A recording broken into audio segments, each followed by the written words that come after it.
जय श्री राम।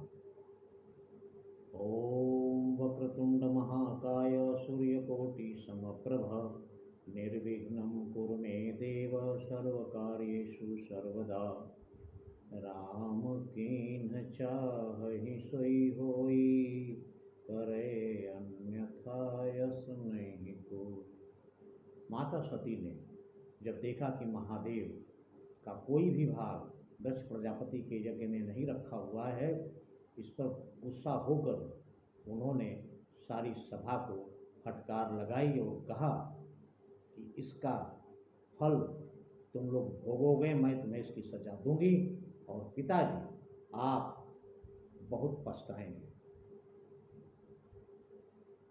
कहती हैं, सती संत स्त्री पति अपवाद, सुनिय जहाँ तहाँ असमर्यादा, काटिय तासु जीभ जो बसाई, कान मूंदी न त चलिए पराई। संत शंभु महादेव और श्रीपति भगवान नारायण की निंदा अगर कहीं हो रही हो, अब जो कोई निंदा कर रहा हो, अगर अपने वश में हो तो उसकी जीभ काट लो, और अगर वश में ना हो तो वहाँ से कान बंद करके चले जाना चाहिए, किंतु इन लोगों की निंदा नहीं सुननी चाहिए।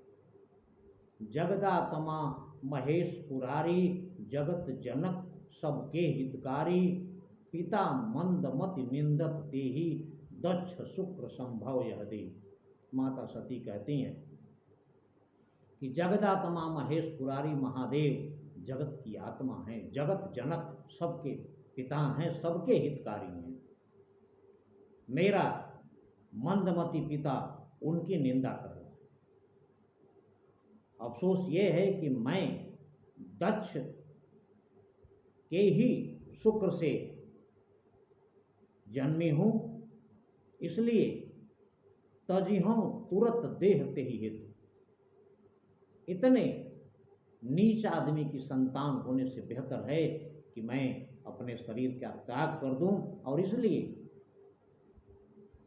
आज मैं अपने इस शरीर को त्याग दूं। तजियों तुरत देह ते ही हेतु, उर्धरि चंद्र मौलि वृष केतु।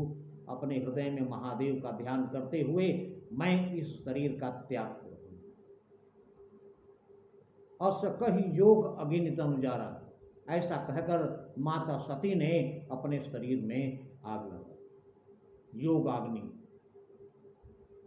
भयउ सकल मख हाहाकारा, पूरे यज्ञ में हाहाकार मच गया। समाचार जब शंकर पाए और महादेव को जब ये खबर मिली कि सती ने योगाग्नि से आग लगाकर वहां आत्मदाह कर लिया, तब वीरभद्र का कोप पठाया। महादेव ने अपने ही अंश वीरभद्र को वहां भेजा। यज्ञ विध्वंस जाई तिनकी न, और वीरभद्र ने जाकर सारा यज्ञ विध्वंस कर दिया।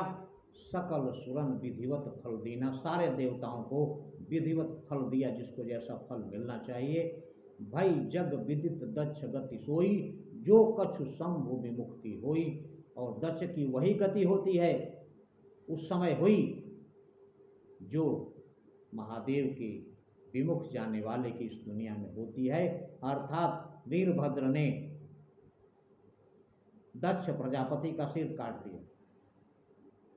बाद में जब महादेव गए थे तो ब्रह्मा जी के कहने पर दक्ष प्रजापति का सिर जोड़ दिया था, लेकिन बकरे का सिर जोड़ा था, जिसके अंदर कोई अहंकार नहीं।